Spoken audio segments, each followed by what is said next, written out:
Cześć, w tym filmie pokażę Wam dość nietypowy sposób przekraczania granicy z Ukrainą rowerem w miejscu, gdzie na co dzień jest to niemożliwe. Zwiedzimy dwa dawne polskie miasta, Bełż i Krystynopol, które zostały odebrane Polsce w 1951 roku przez Stalina. Wpadniemy również na żydowską imprezę i wypijemy piwo w miejscowym sklepie. Zanim przejdziesz do oglądania tego filmu, zapraszam do subskrypcji kanału i zostawienia łapki w górę. Możesz również dołączyć do grona patronów kanału, dzięki czemu będę mógł pokazać Ci więcej ciekawych miejsc i nadal pozostać niezależny. Tej jesieni planuję nagrać serię o Wołyniu, pokazać Wam to, co zostało z dawnych polskich miejscowości i przybliżyć ich tragiczną historię. Możesz więc dołożyć swoją cegiełkę do tego projektu. Będę niezmiernie wdzięczny.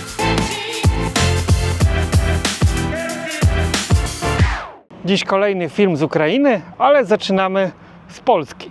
Jestem w malutkiej miejscowości przy granicy z Ukrainą, kilka kilometrów stąd jest przejście w Hrebennym. Jest jednym z kilku położonych właśnie tutaj wzdłuż granicy, a zaczynam ten film tutaj dlatego, żeby pokazać Wam, jaki jest kontrast pomiędzy Polską a Ukrainą. O ile ukraińskie duże miasta, takie jak Lwów, Kijów, Odessa, są pięknie odremontowane, ale jeżeli pojedziemy na prowincję, tam gdzie nie docierają na co dzień turyści, sytuacja ma się zgoła inaczej. Tak więc dzięki Unii takie małe miasteczka przygraniczne w Polsce dziś wyglądają właśnie w ten sposób, a po drugiej stronie granicy, kilka kilometrów dalej, cofamy się kilkadziesiąt lat wstecz. Polska posiada z Ukrainą niestety tylko jedno przejście piesze, za to rowerowych nie mamy wcale. Więc aby pojeździć sobie rowerem, własnym rowerem na Ukrainie, to w zasadzie musimy go przewieźć samochodem na drugą stronę. Ale raz na jakiś czas pojawia się dość nietypowa okazja na przekroczenie granicy. I właśnie dzisiaj Wam pokażę taką możliwość. W ramach partnerstwa polsko-ukraińskiego raz na jakiś czas są otwierane tymczasowe przejścia graniczne w miejscach, gdzie po prostu ich nie ma, czyli w szczerym polu. Tak więc dzisiaj udajemy się do malutkiej nadgranicznej wioski Korczmin, która słynie z pięknej drewnianej cerkwi, i tam właśnie dzisiaj z okazji Dni Dobrosąsiedztwa polsko-ukraińskiego będzie utworzone tymczasowe przejście graniczne. Tak więc dość nietypowa forma przekroczenia granicy. Do miejscowości Korczmin zostało jeszcze kilka kilometrów, ale już można tutaj poczuć taki przedsmak Ukrainy. Droga połatana jak ser szwajcarski. To w zasadzie od Ukrainy różni się tylko tym, że tutaj dziury są połatane, a tam nie będą połatane. No i tu w zasadzie jest już taka nawet nie Polska B, a Polska C, jak na dzisiejsze standardy. Pola jak okiem sięgnąć, bardzo dobre ziemie, czarnoziemy, tutaj widać, że wszystko rośnie. No i PGR-y porozrzucane w polach. Też zrobię kiedyś materiał o tym terenie przygranicznym, bo tutaj naprawdę diabeł mówi dobranoc, a tymczasem już tam, jak ta linia lasu właśnie, gdzieś jest granica z Ukrainą. Zobaczymy, jak blisko da się dojechać do tego tymczasowego przejścia.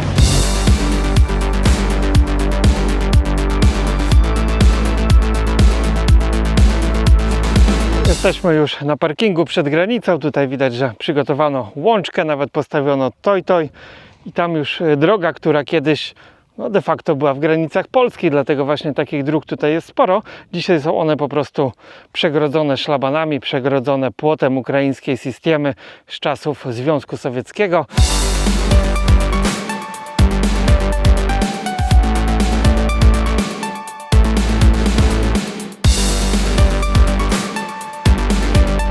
Sama odprawa trwała nie dłużej niż 2 minuty, zarówno po stronie polskiej, jak i ukraińskiej, więc bardzo szybko, sprawnie to poszło. Mają tutaj prąd z baterii słonecznej, więc działają im te wszystkie sprzęty do skanowania paszportów. Systema to pas umocnień na dawnej granicy ZSRR z Polską, składający się z zapór technicznych w postaci płotów z drutem kolczastym i pasa zaoranej ziemi. Znajduje się w odległości od kilku metrów do 1,5 kilometra od polskiej granicy. W ostatnich miesiącach Ukraina zaczęła naprawiać pozostałości systemy i przywracać jej sprawność. Sądzę, że robią to po to, aby uniemożliwić ucieczkę obywateli z kraju przed poborem do wojska. A skala ucieczek jest naprawdę spora, o czym opowiem w kolejnym odcinku.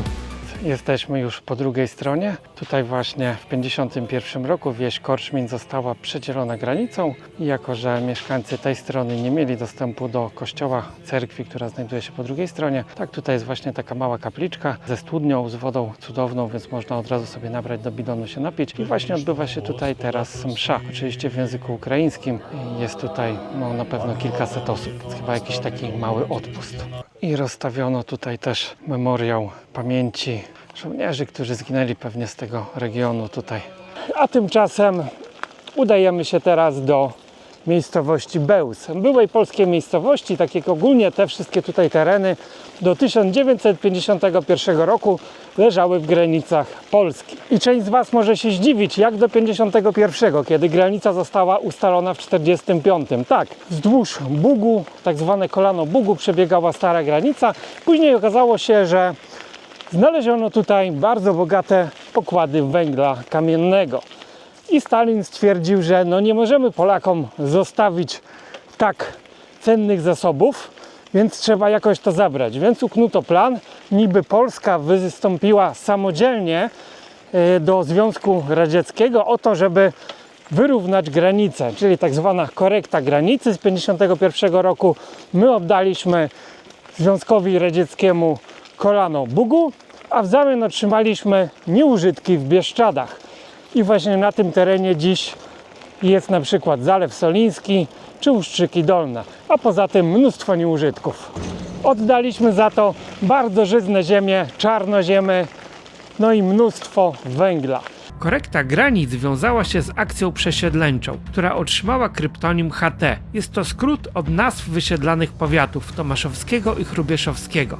Mieszkańcom nakazano wysprzątać domostwa i odmalować ściany, aby wszystko było gotowe do zamieszkania dla przesiedleńców z ZSRR. W zamian obiecano im równie dobrze przygotowane gospodarstwa w Bieszczadach z żyzną ziemią. Okazało się to oczywiście kłamstwem. Jan Lachowski miał 2,5 hektara, teraz ma 6. Osadnicy są zadowoleni. Każdy otrzymał więcej gruntu niż miał dawniej. 3 dni my na polu spali, na podwórku. Podłogi w domu nie było, okna powybijane, piec rozwalony. A to tak było, i świnie, i krowy, i kury, wszystko mieli, no bo wszystko rodzice mieli. Proszę pana, 3 dni nikt nie przyszedł i nie zapytał, sami chodzili, prosili, błagali, żeby coś pomóc nam. No bo to jest listopad, w każdej chwili śnieg spadnie, zimno. To krowy prowadzili do stania, bo to był taki jeden dom długi, 7 metrów długi, panu powie. To było tak, pół stajni było przeznaczone tego domu, a pół na dom. Jedno duże pomieszczenie, tyle wszystkiego było. Teren, który miał zostać przekazany Polsce, został wysiedlony wiele miesięcy wcześniej. W tym czasie opuszczone domy zajmowało wojsko sowieckie, które ograbiło i zniszczyło je doszczętnie. Prowadzono również rabunkową gospodarkę leśną i łowiecką, a ziemia w okolicy nijak nie nadawała się pod uprawę. Ludzie byli wyrzucani z ciężarówek do przydzielonych gospodarstw i nie mieli jakiejkolwiek możliwości zaprotestowania. Było wszystko tak zapuszczone, że naprawdę, a ciągle nam tam tłumaczyli, że my przyjedziemy do malowanych podłóg. A my przyjechali, przepraszam, pełno było napaskudzone, pełno kału było w tych domach, wszystko, ja nie wiem co to było. Czy to, ale tu kiedyś mówili, później jak my tu się sprowadzili, że tu kiedyś wojsko stacjonowało przed samym, bo to jak była ta zamiana terytorium, to tu wojsko było. Ile na tym straciliśmy? Można powiedzieć, że gdyby nie korekta granic, nie byłoby dziś Zalewu Solińskiego, ale tuż po zmianie terenów w kolanie Bugu zbudowano kopalnie, w których rocznie wydobywano 15 milionów ton węgla. Dla porównania, w tym samym czasie w całej Polsce wydobywano wtedy 30 milionów ton węgla. Łatwo więc policzyć, jaką fortunę straciliśmy. Z każdym przejeżdżającym samochodem w powietrze wzbijają się tumany kurzu, już jestem czarny, a dopiero 10 minut na Ukrainie. I to jest właśnie takie obrazki, kwintesencja prowincji ukraińskiej. Zaprzęgi konne, tak więc bez problemu tutaj jeszcze spotkamy takie obrazki. Tak się właśnie tutaj ludzie na wsi poruszają. U nas już konie raczej służą do rekreacji, czyści. Nikt nie myśli tym jeździć do sklepu czy robić w polu. A tutaj jeszcze takie obrazki są właśnie na porządku dziennym. Zbliżamy się już właśnie do drogi, która prowadzi z Rawy Ruskiej do Czerwonohradu. Widzę, że droga jest nowa. Jak jechałem tędy rok temu, to tutaj był krajobraz księżycowy. A teraz proszę, ładniutki, prosty asfalt. I zobaczcie, jakie tu są drogi. Znaczy jedna droga. Droga, która biegnie wzdłuż granicy. Tymczasem, kiedy po polskiej stronie tak zwana nadburzanka jest w stanie no naprawdę złym, agonalnym, tak tu jest nowiutki asfalt. Piękne przejścia dla pieszych w polach, bo tutaj nie ma nic. Tu nawet za bardzo nic nie jeździ, jakieś pojedyncze samochody. Ale zobaczcie, poza tą jedną drogą, wszystkie boczne to są po prostu polne, tak jak tu już wjeżdża w polną drogę. Ale ta naprawdę główna robi wrażenie. I ona została zrobiona w tym roku. Więc podczas wojny wybudowano po prostu taką przepiękną drogę. Przystanki. Tylko ciekawi mnie, kto na to dał pieniądze, bo kraj nie ma pieniędzy na czołgi, na jedzenie dla żołnierzy, a tutaj taka piękna droga. Jestem naprawdę pod wrażeniem. Szkoda tylko, że nie ma właśnie przejść granicznych rowerowych, bo taką drogą naprawdę by się chciało tutaj pozwiedzać te tereny. Jest tutaj mnóstwo polskich śladów. Nie jest to może teren atrakcyjny dla jakiegoś tam typowego komercyjnego turysty, ale ci, którzy szukają nietypowych wrażeń i doznań, to na pewno byliby tutaj uradowani. No i też można byłoby ożywić właśnie te przygraniczne rejony, żeby tutaj jakaś infrastruktura powstała. No ale jakoś nie da się. Od tylu lat nie da się. Czytałem setki artykułów, gdzie obiecywali, że takie przejście powstanie, jak do tej pory nie powstało. No jak widać, wojna jest teraz też dobrą wymówką, żeby się nadal nie dało, ale jak pokazał dzień dzisiejszy, dla chcącego nic trudnego. I gdyby nawet sezonowo takie przejścia na weekendy były otwierane, myślę, że miałyby naprawdę wzięcie.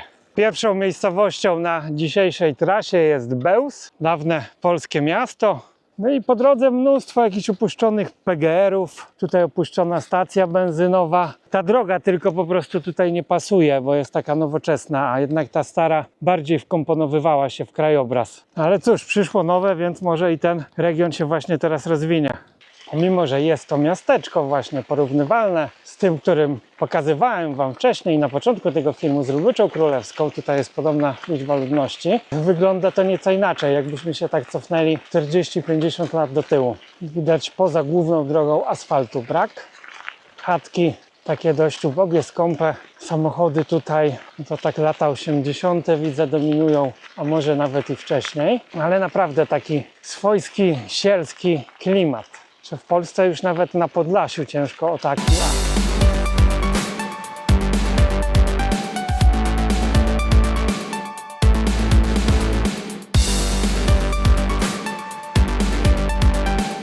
Jak wszystkie miasteczka w tamtych czasach, jeszcze przed II wojną światową, były w dużej mierze zamieszkane przez Żydów. Podobnie było tutaj. Przy ulicy Mickiewicza znajduje się cmentarz żydowski, raczej to, co z niego zostało, a gmina żydowska powstała tutaj pod koniec XIV wieku, tak więc osadnictwo żydowskie było tutaj dość mocno zakorzenione w ten teren. Oczywiście II wojna światowa tutaj zasiała spustoszenie, cmentarz został zniszczony, zniszczona została też synagoga, jeszcze pokażę Wam za chwilę to, co z niej zostało, a tutaj zgromadzono po prostu tylko resztki macew, które znaleziono pewnie gdzieś tutaj w okolicy tego cmentarza. I co ciekawe, pomimo trwającej wojny, tutaj cały czas odbywają się, nie wiem jak to nazwać, pielgrzymki po prostu. I w tym budynku szarym, który się właśnie tam mieści, to nie jest synagoga, i tam odbywają się imprezy.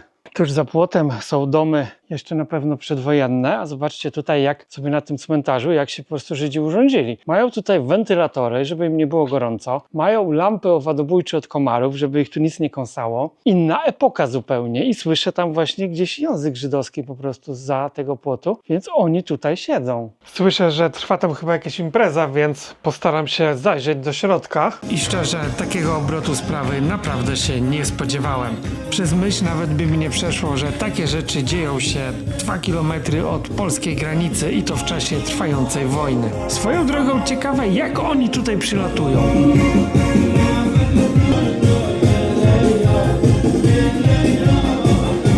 Bełz to polskie miasteczko leżące na terenie dzisiejszej Ukrainy. Jednak do wybuchu II wojny światowej ponad połowę jego mieszkańców stanowili Żydzi. Skupieni wokół charyzmatycznego rabina cudotwórcy, czwartego z kolei cadyka z dynastii bełskiej, Arona Rokecha. Po inwazji nazistów bełski rabin jako nieformalny przywódca Hasydów w całej byłej Galicji staje się dla gestapo szczególnie ważnym celem. W przemyskim getcie ginie 33 członków jego rodziny, a w otoczeniu rabiego zapada decyzja o podjęciu próby jego ocalenia. Historia ucieczki rabina przez Europę mogłaby być scenariuszem porządnego filmu sensacyjnego. 3 lutego 1944 roku dociera on wreszcie do Palestyny. W Tel Awiwie odbudowuje siedzibę bełskich Hasydów i rozprzestrzenia swoją dynastię na cały Izrael. W niedługim czasie bełscy Hasydzi tworzą również ośrodki w wielu krajach Europy i obu Ameryk. I to właśnie potomkowie rabiego i jego wyznawców przyjeżdżają dziś do Bełza, aby oddawać się radosnym tańcom i libacjom alkoholowym. Widać, że tutaj mieszkali bardzo bogaci Żydzi. Byłem na wielu cmentarzach żydowskich, ale naprawdę nigdzie nie widziałem tak okazałych nagrobków. No tutaj są naprawdę niektóre pięknie zdobione. Nie mam pojęcia, co tu jest napisane, ale niektórzy to normalnie jakby mieli jakieś herby tutaj królewskie nawet. W 1816 roku Bełz stał się jednym z głównych ośrodków hasydyzmu w Galicji. Ukończono tutaj wielką synagogę. W 1941 roku, kiedy ten teren został włączony do Rzeszy Niemieckiej, większość Żydów opuściła ten rejon, a ci, którzy zostali później wywiezieni do Sobiboru i tam zgładzeni. Po powrocie tego terenu do Związku Radzieckiego w 1951 roku powróciło tutaj kilkadziesiąt rodzin żydowskich i mieszkali tutaj do lat 90., kiedy to opuścili po prostu ten teren i wynieśli się do Izraela. Znajduje się tutaj również drewniana cerkiew pochodząca z XVI wieku, Parasekwi. I co ciekawe, jest tutaj, widzę, nowiutka tablica w języku ukraińskim, polskim. No ale zgadnijcie, kto to sfinansował. Oczywiście Polska, Instytut Polonika. No ale jak już jestem w tym miejscu, to pokażę Wam, jak wygląda ukraiński cmentarz na prowincji. No oni tutaj bardzo lubią zdjęcia nagrobne. Każdy grób praktycznie ma zdjęcie. Widzę, że to jakimś jest, nie wiem nawet jaką to jest techniką robione, ale są one pokaźne, potężne te zdjęcia. A sam cmentarz jest taki trochę zapuszczony, zarośnięty. Na pewno nie ma takiego przepychu jak na cmentarzach polskich. Więc tutaj każda wieś, każde miasteczko zostało dotknięte w jakimś stopniu wojną, no bo wiadomo, do wojska idą mieszkańcy z każdego rejonu Ukrainy, no i tam też giną, więc każda w zasadzie wioska ma właśnie takie groby jak ten. Tutaj poległy żołnierz zginął w czerwcu 2023 roku. Flagi odpowiednie, jest to tak opatrzone. Tam mamy kolejny grób, tutaj kolejny. No i dla tego rejonu jest to właśnie charakterystyczne, że na każdym grobie są flagi banderowskie. Tak więc zobaczcie, z miasteczka, które liczy 2,5 tysiąca mieszkańców, no to tutaj już widzę są 4 groby. 4 groby wojenne w ciągu ostatnich 2 lat. Ogrom tej tragedii jest naprawdę dużo większy niż to, co podają oficjalne statystyki. Jednak na tym cmentarzu byli też chowani Polacy, tylko widzę, że te groby są chyba po prostu poniszczone. Tutaj jest resztka tablicy, ksiądz Marceli, 1914 rok. I widać, że tablica została zniszczona. Tutaj jest ona odnowiona. Ksiądz Marceli Chmura właśnie zmarł w 1914 roku. Ksiądz Szambelan, nie wiem co to nawet znaczy. Drugi zamordowany właśnie doktor Jakub Dymitrowski przez Gestapo w 1941 roku. Grób Symbol. I tutaj właśnie jest też jakaś jeszcze tablica Władysław Honorski, która się uchowała z 1933 roku. No a tak samych grobów polskich to tutaj za wiele nie widać. Jest widać dużo jakichś takich starych, zniszczonych, zarośniętych pomiędzy tym wszystkim. Być może to były groby polskie. I tam jakiś kopiec. Może to byli powstańcy któregoś z powstań polskich narodowych. Ciężko powiedzieć, no bo nic nie jest oznaczone. Tutaj mamy grób gościa, który zabił się na motorze, pewnie tym, który widnieje tu na zdjęciu, że jechał sobie na jawie. No takich krzyżyków przydrożnych tutaj jest mnóstwo. Drogi są kiepskiej jakości poza tą nową. No i poza tym często jeżdżą pod wpływem alkoholu, więc nie ma się co dziwić.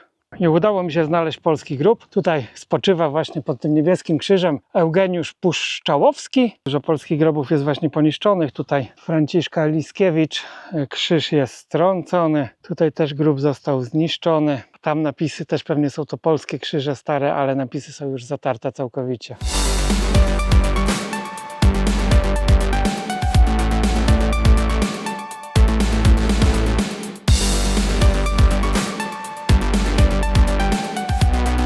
Najnowocześniejszym chyba budynkiem, jakby wklejonym tutaj, jest synagoga. I widzę, że jest pięknie odremontowana, zresztą ona została zniszczona podczas wojny. Jest chyba nowy budynek, klimatyzacja i tak dalej, a tutaj z boku takie oto domki rozpadające się. No, także widać, kto ma tu pieniądze i na co to pieniądze idą.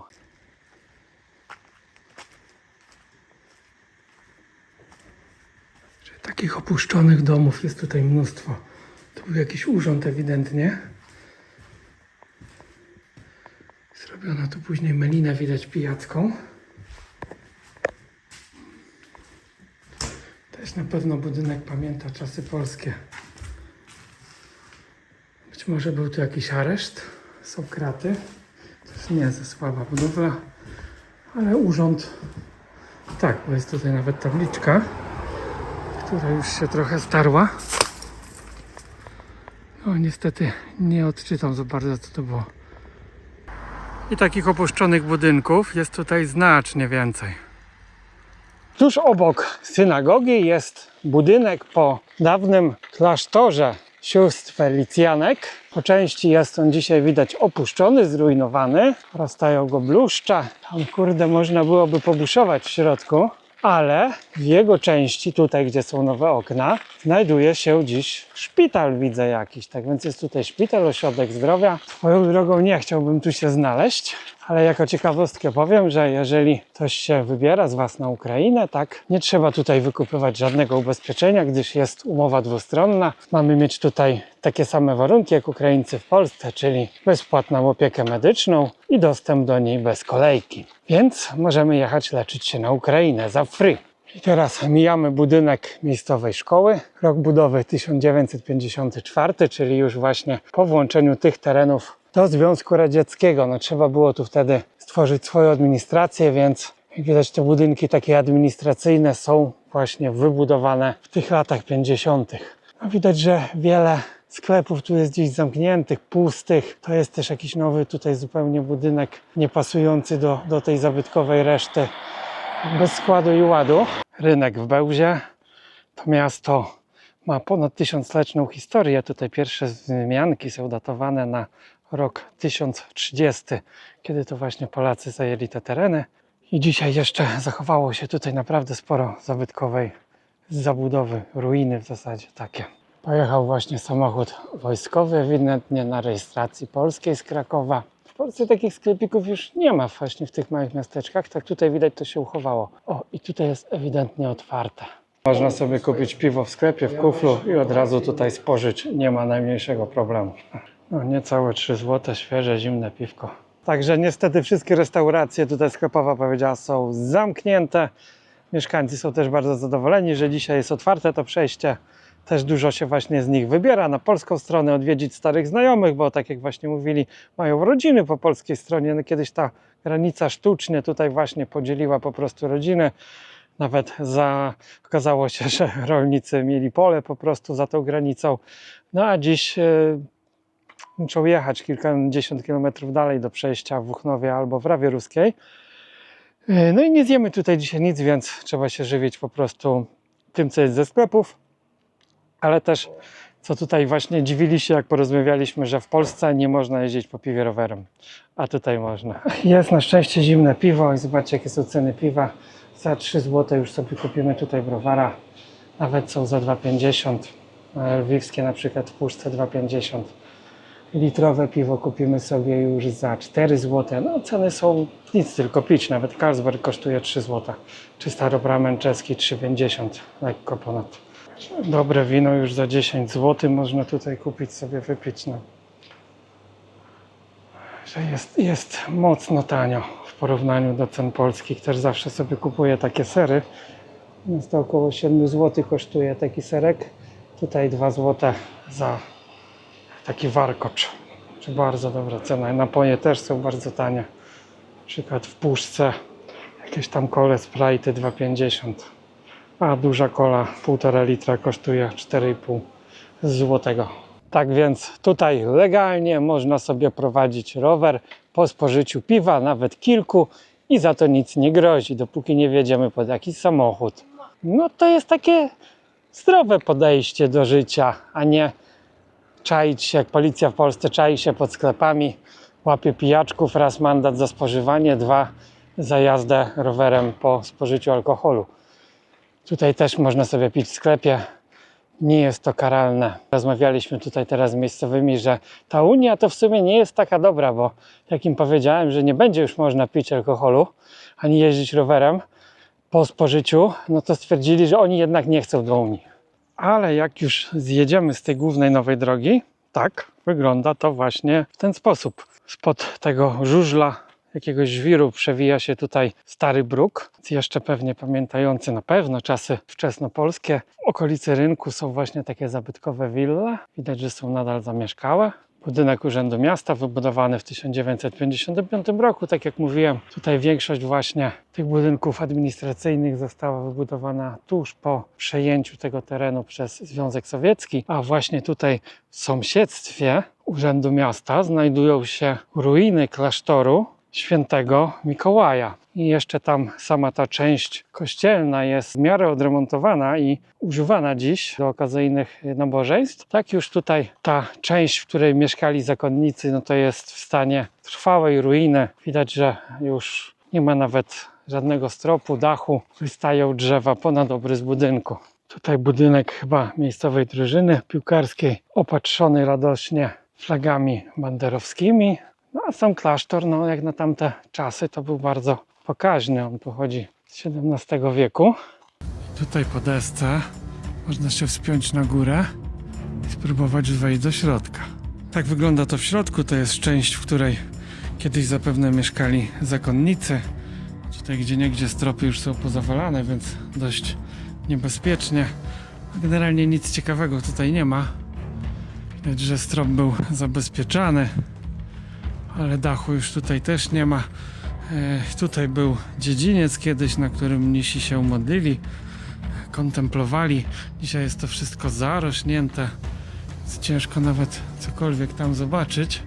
I niestety nie ma stąd przejścia do kościoła, więc no nic więcej nie da się tu zobaczyć. A do samego kościoła nie da się też wejść, bo jest on zamknięty, ale widać, że jest utrzymany w miarę niezłym stanie i na pewno jakieś msze tam się odbywają. Tutaj jest pomnik, który właśnie przypomina o tym, że to miasto ma już prawie 1000 lat, więc za 6 lat właśnie będzie 1000-lecie tej miejscowości. Że no mało które polskie miasto może się poszczycić taką historią. Wracając do tego piwa, bo teraz właśnie odbija się tutaj nam drożdżami. To piwo po prostu jest, czuć, że ono jest żywe, ono jest gdzieś tutaj robione. To nie jest piwo z kompanii piwowarskich, takich jakich mamy w Polsce, te Żywce, Warki i tak dalej. Naprawdę jest efekt, super, polecam. Ratusz miejski z okazałą wieżą, która góruje nad całym miastem, znajduje się dziś w jedynej ocalałej i odremontowanej części byłego klasztoru dominikanów. Tutaj z boku właśnie mamy jeszcze ruiny, to co zostało z tej części właśnie kościelnej. Tak więc tutaj był kiedyś naprawdę bardzo okazały kościół. No, został on zniszczony, też widzę, że jest to jako zabytek. Widać poza szczątkami w zasadzie murów nie zostało tu nic, a szkoda, bo widać, że kościół jeden na pewno z większych tutaj w rejonie. I też jedną z ostatnich pozostałości klasztoru dominikanów jest wieża ariańska z początku XX wieku. I to wszystko jest zlokalizowane właśnie tutaj w obrębie rynku. Jest godzina 13 i tutaj widać, że jest jakaś siesta. Wszystkie sklepy są zamykane, no coś takiego u nas było za komuny. Widać, że turysta, zwłaszcza turysta na rowerze, robi tutaj naprawdę spore wrażenie, bo na co dzień tutaj turyści nie docierają. Dzisiaj oprócz nas no było jeszcze tutaj co najmniej kilka osób i właśnie już tutaj jeden osobnik pytał, czy w Polsce jest wymóg jeżdżenia w kaskach na rowerze. Powiedział tutaj turystów polskich i mówi, że wszyscy jeździli w kaskach, bo tutaj nikt kasków nie używa i oni się właśnie dziwią, po co właśnie Polacy jeżdżą w kaskach, bo za każdym razem jak widzi Polaków, to mają kaski. Czy są u nas za to mandaty? Tuż przy przejeździe kolejowym w stronę Czerwonohradu znajduje się figura świętego Wincenta, czy się ruina tej figury, bo jest to w opłakanym stanie. Pochodzi ona z XVIII wieku, czyli jeszcze z czasów, powiedzmy, zaboru rosyjskiego. Święty Wincent był patronem biednych i chorych. Więc dzisiaj sam tutaj stoi taki biedny i chory i opuszczony. Była tutaj ewidentnie też jakaś mała kapliczka. Zostało z niej niewiele. No i tutaj jest jakiś monument, jakiś kopiec. Jest to kopiec, w którym leżą obrońcy wolnej Ukrainy z 1918 roku.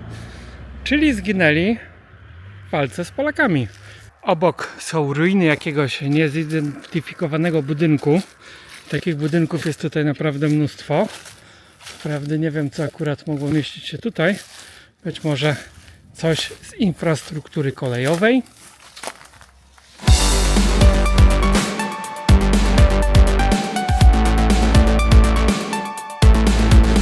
Zbliżamy się do Czerwonohradu. Już tutaj na horyzoncie wszędzie widać takie wysokie wieże szybów kopalnianych. Właśnie tutaj kopany jest węgiel kamienny. Podjechałem sobie tam teraz rowerem pod bramę, ale wydawało się to z daleka, że to wszystko jest opuszczone, takie walące się, zarośnięte. Oczywiście jest tam ochrona, powiedzieli, że kopalnia działa, pracuje, węgiel jest wydobywany. Tak więc tu na Ukrainie często tak jest, że coś mi się wydaje, że jest opuszczone, wchodzę do tego budynku, a to normalnie działa, nie? A w Polsce byśmy to po prostu uznali za trwałą ruinę. Na każdym kroku tutaj można znaleźć coś ciekawego. W okolicy właśnie kopalni, którą widać tam w tle, jest dąb Zbawiciela. Samotne drzewo pośrodku pola. No i oprócz tego jakieś tu opuszczone domy w okolicy. Wszędzie są właśnie opuszczone gospodarstwa, jest też część do sprzedania, pewnie za jakieś grosze. I wszędzie są piękne sady. W tym roku jest urodzaj na jabłka. Naprawdę tutaj można byłoby zbierać tony jabłek. Dojeżdżamy do kolejnego dawnego polskiego miasta, Krystynopolu. Nazwa to została nadana miastu na pamiątkę Krystyny Potockiej. W momencie nagrywania tego filmu miasto od 1951 roku nosiło nazwę Czerwonohrad. Jednak 26 września 2024 roku znów zmieniono nazwę. Tym razem na Szeptyćki, nawet nie mam pojęcia, jak to się wymawia. Miasto podzielone jest na starą i nową część. W starej części najważniejszym zabytkiem jest Pałac Potockich z XVIII wieku, w którym mieści się muzeum, ale jest ono wiecznie zamknięte. Na uwagę zasługuje również cerkiew i klasztor bazylianów oraz dawny kościół Bernardynów, który obecnie jest cerkwią świętego Włodzimierza. Tak się potoczyły koleje losu, że w granicach Polski wiele cerkwi zamieniono na kościoły, zaś tutaj polskie kościoły przemianowano na cerkwie.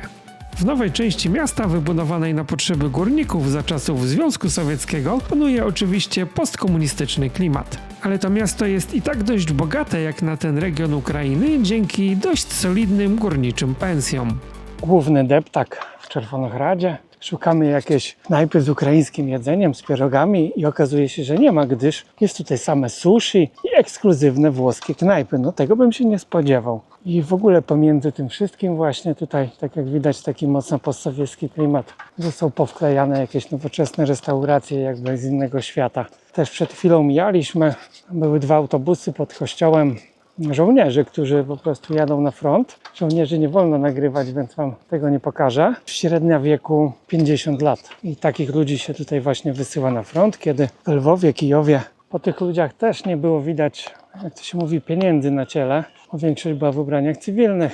Więc po prostu, no kto nie ma kasy, aby się wykupić od służby w armii, no to musi zasuwać na front, nie? Byliśmy w kilku takich miejscach. Wygląda to na pierwszy rzut oka na knajpę. Okazuje się, że w środku sprzedają tylko na wynos rzeczy świeże, mrożone, robione. Ale jakie są ceny? Na przykład kilogram pierogów kosztuje 5,60 zł, więc bardzo tanio. Pelmeni, czyli takie ukraińskie małe pierożki z mięsem, 6,5 zł. Czynkali gruzińskie, lekko ponad 7 zł. I to wszystko są ceny za kilogram. Naleśniki z mięsem niecałe 7 zł za kilogram, kotlety też niecałe 7 zł za kilogram, więc można sobie tutaj jadąc na przykład kamperem, kurde, nakupić i jeść naprawdę tanio. Jak zjedziemy z głównej ulicy, to tak wygląda właśnie miasto. Miasto zostało zbudowane jako po prostu osiedle, sypialnia dla pobliskich kopalń węgla, których jest tutaj naprawdę mnóstwo w regionie. A tutaj pewnie większość budynków pochodzi z lat 60., kiedy był właśnie rozwój tego regionu gwałtowny. Tak, nie ma tutaj chaosu urbanizacyjnego, wszystko jest przemyślane, jest dużo parków, szerokie ulice. W Polsce też takie miasto zostało wybudowane, na przykład Łęczna, jako właśnie takie miasta kopalniane. No i oczywiście centralny duży plac, tutaj jest pewnie urząd miejski, no i memoriał poświęcony mieszkańcom Czerwonohradu i tutaj tego powiatu, którzy zginęli na wojnie. Na pewno lekko ponad 100 zdjęć właśnie. Tylko z tego jednego miasta, też kolejnego. każdy taki tutaj kwadrat to są 4 osoby. Myślałem, że jedna, czyli to co widać na placu to jest jeszcze razy 4. I oczywiście cały czas są dostawiane nowe.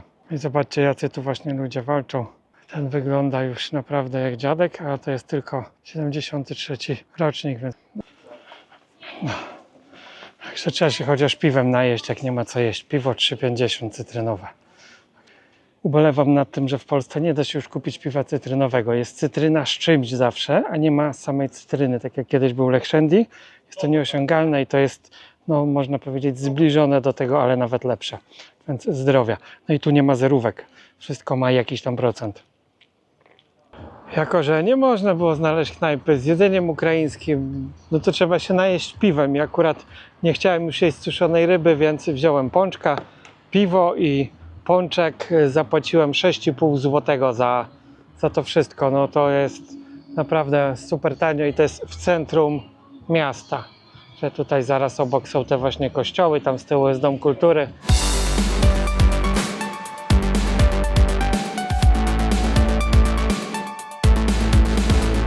Jesteśmy już po polskiej stronie. Wybaczcie, że nic nie nagrywałem wcześniej, ale spóźniliśmy się na granicę. Że byliśmy 10 minut za późno. Pasy były już zaorane, ale czekali tylko na nas. Namioty już były poskładane. No tam troszkę pomarudzili, ale Dostaliśmy wodę. tak, dostaliśmy jeszcze wodę od polskich pograniczników, także dzięki, bo już tutaj widzieli, że Paulina jest ledwo żywa. Że cali w kurzu, jesteśmy już na stronie polskiej, więc kolejna taka możliwość będzie za rok. Polecam się wybrać właśnie na taką wycieczkę. No okazało się, że jednak to przejście jest otwarte przez 2 dni, było wczoraj, o tym nie wiedziałem. I jest tam co porobić, bo jest dużo knajp, fajnych sklepów, fajnych opowieści. Już tam zapraszano na wódkę, więc mili ludzie, pomimo tych flag tam wiszących, czerwono-czarnych, ale po prostu to jest taka ideologia. Dla nas są bardzo mili. Nic złego nigdy się tutaj naprawdę nie działo, więc nie ma się czego bać. No, od ukraińskich celników mam informację, że przekroczyło dzisiaj z tej strony 30 osób granicę, więc niedużo. Także widzę, że na parkingu jest już tylko nasz samochód, wszyscy już wrócili, pojechali dawno i tutaj za mną już widzę, rozstawia się jakiś taki specjalny samochód Straży Granicznej. Wyciągają taki duży maszt, no nie będę tego filmował, ale pilnują tej granicy, żeby tutaj nikt nie przekraczał faktycznie. No a po ukraińskiej stronie oni już się śpieszyli, mówią szybciej, szybciej, bo już rąbali ognisko w krzakach i tam było czuć pieczoną kiełbasę, więc będzie po prostu melanż. Koniec zmiany, koniec roboty na dzisiaj. I idą w tango. Już zacierali ręce. Było słychać stukot kieliszków z tych krzaków. Dziękuję za obejrzenie filmu do końca. Możesz teraz zostawić komentarz dla zasięgu i łapkę w górę. Już teraz zapraszam Cię na kolejny odcinek nagrany z kajaka, w którym pokażę Wam, jak wygląda polska granica wodna z Ukrainą na rzece Bug. Nie zapomnij również zasubskrybować kanału, aby być na bieżąco z nowymi filmami. Polecam również obejrzeć całą serię filmów z Ukrainy, które znajdują się na moim kanale. Możesz również dołączyć do grona patronów. Szczegóły jak to zrobić znajdują się w opisie filmu. Do zobaczenia, cześć!